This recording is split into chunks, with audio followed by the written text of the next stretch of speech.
Chapitre 1. Un écueil fuyant. L'année 1866 fut marquée par un événement bizarre, un phénomène inexpliqué et inexplicable que personne n'a sans doute oublié. Sans parler des rumeurs qui agitaient les populations des ports et surexcitaient l'esprit public à l'intérieur des continents, les gens de mer furent particulièrement émus. Les négociants, armateurs, capitaines de navires, skippers et masters de l'Europe et de l'Amérique, officiers des marines militaires de tout pays, et après eux les gouvernements des divers États des deux continents, se préoccupèrent de ce fait au plus haut point. En effet, depuis quelque temps, plusieurs navires s'étaient rencontrés sur mer avec une chose énorme, un objet long, fusiforme, parfois phosphorescent, infiniment plus vaste et plus rapide qu'une baleine.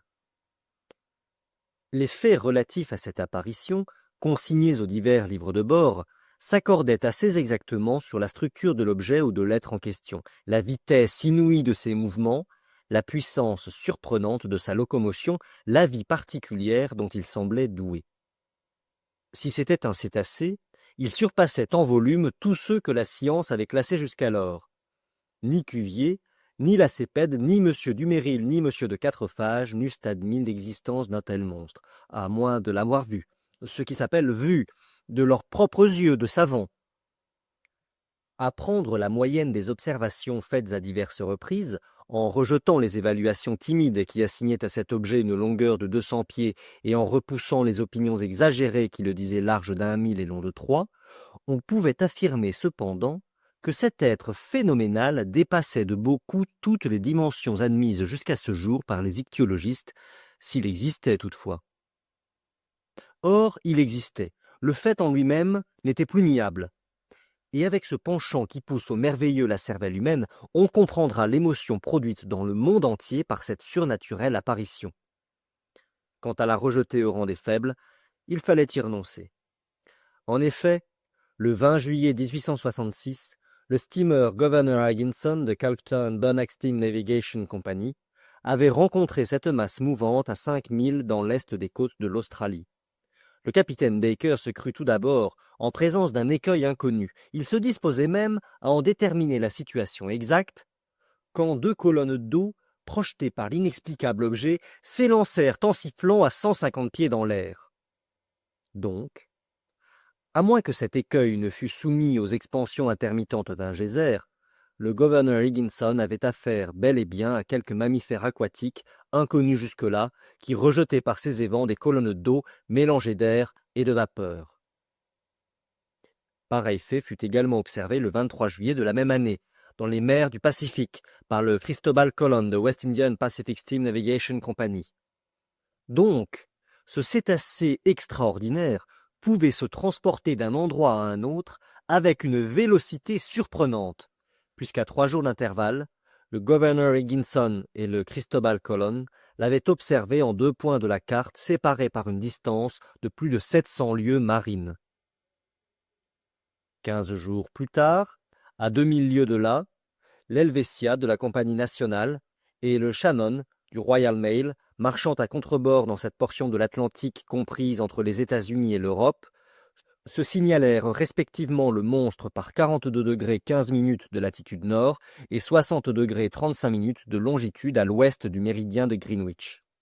Dans cette observation simultanée, on crut pouvoir évaluer la longueur minimum du mammifère à plus de 350 pieds anglais, puisque le Shannon et l'Helvetia étaient de dimension inférieure à lui, bien qu'ils mesurassent 100 mètres de l'étrave à l'étambot. Or, les plus vastes baleines, celles qui fréquentent les parages des îles Aléoutiennes, le Koulamak et l'Ungulik, n'ont jamais dépassé la longueur de 56 mètres, si même elles l'atteignent.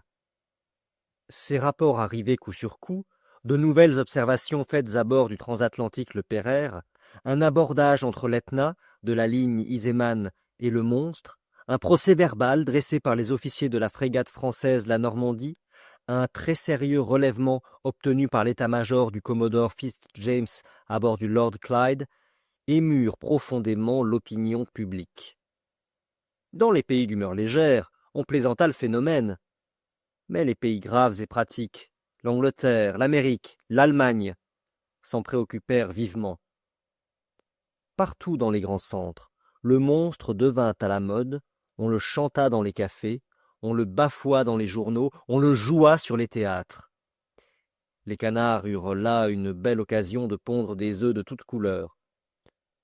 On vit réapparaître dans les journaux, à court de copies, tous les êtres imaginaires et gigantesques, depuis la baleine blanche, le terrible Moby Dick des régions hyperboréennes, jusqu'au kraken démesuré, dont les tentacules peuvent enlacer un bâtiment de 500 tonneaux et l'entraîner dans les abîmes de l'océan. On reproduisit même les procès-verbaux des temps anciens, les opinions d'Aristote et de Pline qui admettaient l'existence de ces monstres, puis les récits norvégiens de l'évêque Pontoppidan, les relations de Paul Hégédé, et enfin les rapports de M. Harrington, dont la bonne foi ne peut être soupçonnée quand il affirme avoir vu, étant à bord du Castellan en 1857, cet énorme serpent qu'il n'avait jamais fréquenté jusqu'alors que les mers de l'ancien constitutionnel. Alors éclata l'interminable polémique des crédules et des incrédules dans les sociétés savantes et les journaux scientifiques. La question du monstre enflamma les esprits. Les journalistes qui font profession de science, en lutte avec ceux qui font profession d'esprit, versèrent des flots d'encre pendant cette mémorable campagne. Quelques-uns même, 2 ou 3 gouttes de sang, car du serpent de mer, ils en vinrent aux personnalités les plus offensantes.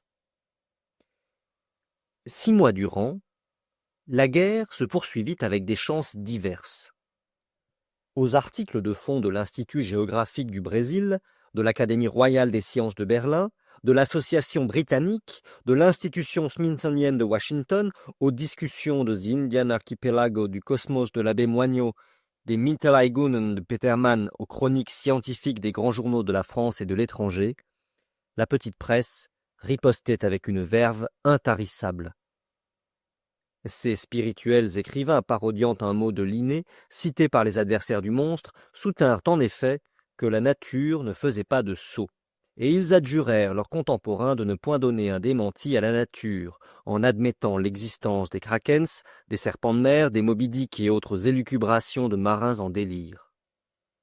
Enfin, dans un article d'un journal satirique très redouté, le plus aimé de ses rédacteurs, brochant sur le tout, poussa au monstre, comme Hippolyte, lui porta un dernier coup et l'acheva au milieu d'un éclat de rire universel.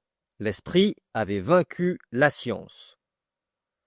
Pendant les premiers mois de l'année 1867, la question parut être enterrée, et elle ne semblait pas devoir renaître, quand de nouveaux faits furent portés à la connaissance du public.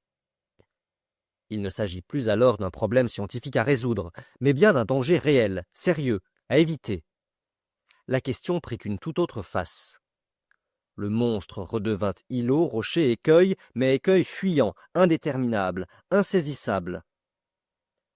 Le 5 mars 1867, le Moravian de Montréal Ocean Company, se trouvant pendant la nuit par 27 degrés 30 minutes de latitude et 72 degrés 15 minutes de longitude, heurta de sa hanche de tribord un roc qu'aucune carte ne marquait dans ces parages. Sous l'effort combiné du vent et de ses 400 chevaux vapeur, il marchait à la vitesse de 13 nœuds. Nul doute que sans la qualité supérieure de sa coque, le Moravian, ouvert au choc, ne se fût englouti avec les 237 passagers qu'il ramenait du Canada. L'accident était arrivé vers 5 heures du matin, lorsque le jour commençait à poindre. Les officiers de quart se précipitèrent à l'arrière du bâtiment. Ils examinèrent l'océan avec la plus scrupuleuse attention. Ils ne virent rien, si ce n'est un fort remous qui brisait à 3 encablures, comme si les nappes liquides eussent été violemment battues. Le relèvement du lieu fut exactement pris, et le Moravian continua sa route sans avarie apparente. Avait-il heurté une roche sous-marine, ou quelque énorme épave d'un naufrage? On ne put le savoir. Mais, examen fait de sa carène dans les bassins de Radoub, il fut reconnu qu'une partie de la quille avait été brisée. Ce fait, extrêmement grave en lui-même, eût pu être oublié comme tant d'autres si 3 semaines après il ne se fût reproduit dans des conditions identiques. Seulement, grâce à la nationalité du navire victime de ce nouvel abordage, grâce à la réputation de la compagnie à laquelle ce navire appartenait, l'événement eut un retentissement immense. Personne n'ignore le nom du célèbre armateur anglais Cunard. Cet intelligent industriel fonda en 1840 un service postal entre Liverpool et Halifax avec 3 navires en bois et à roues d'une force de 400 chevaux et d'une jauge de 1162 tonneaux. 8 ans après, le matériel de la compagnie s'accroissait de 4 navires de 650 chevaux et de 1820 tonnes, et 2 ans plus tard, de 2 autres bâtiments supérieurs en puissance et en tonnage. En 1853, la compagnie Cunard, dont le privilège pour le transport des dépêches venait d'être renouvelé, ajouta successivement à son matériel l'Arabia, le Persia, le China, le Scotia, le Java, le Russia, tous navires de première marche, et les plus vastes qui, après le Great Eastern, eussent jamais sillonné les mers. Ainsi donc, en 1867, la compagnie possédait 12 navires, dont 8 à roues et 4 à hélices. Si je donne ces détails très succincts, c'est afin que chacun sache bien quelle est l'importance de cette compagnie de transport maritime, connue du monde entier pour son intelligente gestion. Nulle entreprise de navigation transocéanienne n'a été conduite avec plus d'habileté. Nulle affaire n'a été couronnée de plus de succès. Depuis 26 ans, les navires Cunard ont traversé 2000 fois l'Atlantique, et jamais un voyage n'a été manqué. Jamais un retard n'a eu lieu, jamais ni une lettre, ni un homme, ni un bâtiment n'ont été perdus. Aussi les passagers choisissent-ils encore, malgré la concurrence puissante que lui fait la France, la ligne Cunard de préférence à toute autre, ainsi qu'ils la paire d'un relevé fait sur les documents officiels des dernières années. Ceci dit, personne ne s'étonnera du retentissement que provoqua l'accident arrivé à l'un de ses plus beaux steamers. Le 13 avril 1867, la mer étant belle, la brise maniable, le Scotia se trouvait par 15 degrés 12 minutes de longitude et 45 degrés 37 minutes de latitude. Il marchait avec une vitesse de 13 nœuds 43 centièmes sous la poussée de ses 1000 chevaux vapeur. Ses roues battaient la mer avec une régularité parfaite. Son tirant d'eau était alors de 6 mètres 70 centimètres et son déplacement de 6624 mètres cubes. À 4h17 du soir, pendant le lunch des passagers réunis dans le grand salon, un choc, peu sensible en somme, se produisit sur la côte du Scotia, par sa hanche et un peu en arrière de la roue de bâbord. Le Scotia n'avait pas heurté, il avait été heurté, et plutôt par un instrument tranchant ou perforant que contondant. L'abordage avait semblé si léger que personne ne s'en fut inquiété à bord, sans le cri des caliers qui remontèrent sur le pont en s'écriant « Nous coulons, nous coulons !» Tout d'abord, les passagers furent très effrayés, mais le capitaine Anderson se hâta de les rassurer. En effet, le danger ne pouvait être imminent. Le Scotia, divisé en 7 compartiments par des cloisons étanches, devait braver impunément une voie d'eau. Le capitaine Anderson se rendit immédiatement dans la cale. Il reconnut que le 5e compartiment avait été envahi par la mer, et la rapidité de l'envahissement prouvait que la voie d'eau était considérable.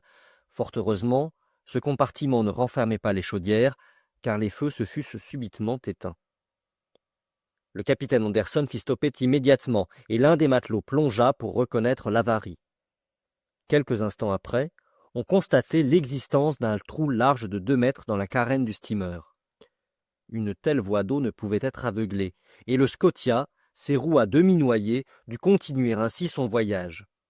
Il se trouvait alors à 300 milles du Cap Clear, et après 3 jours d'un retard qui inquiéta vivement Liverpool, il entra dans les bassins de la compagnie. Les ingénieurs procédèrent alors à la visite du Scotia qui fut mise en cale sèche. Ils ne purent en croire leurs yeux. À 2,5 mètres au-dessous de la flottaison s'ouvrait une déchirure régulière en forme de triangle isocèle. La cassure de la tôle était d'une netteté parfaite, et elle n'eût pas été frappée plus sûrement à l'emporte-pièce. Il fallait donc que l'outil perforant qu'il avait produite fût d'une trempe peu commune.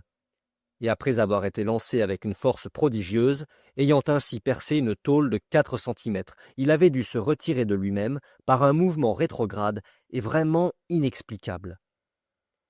Tel était ce dernier fait, qui eut pour résultat de passionner à nouveau l'opinion publique. Depuis ce moment, en effet, les sinistres maritimes qui n'avaient pas de cause déterminée furent mis sur le compte d'un monstre. Ce fantastique animal endossa la responsabilité de tous ces naufrages, dont le nombre est malheureusement considérable, car sur 3000 navires dont la perte est annuellement relevée au Bureau Veritas, le chiffre des navires à vapeur ou à voile, supposés perdus corps et biens par suite d'absence de nouvelles, ne s'élève pas à moins de 200. Or, ce fut le monstre qui, justement ou injustement, fut accusé de leur disparition, et grâce à lui, les communications entre les divers continents devenant de plus en plus dangereuses, le public se déclara et demanda catégoriquement que les mers fussent enfin débarrassées et à tout prix de ce formidable cétacé.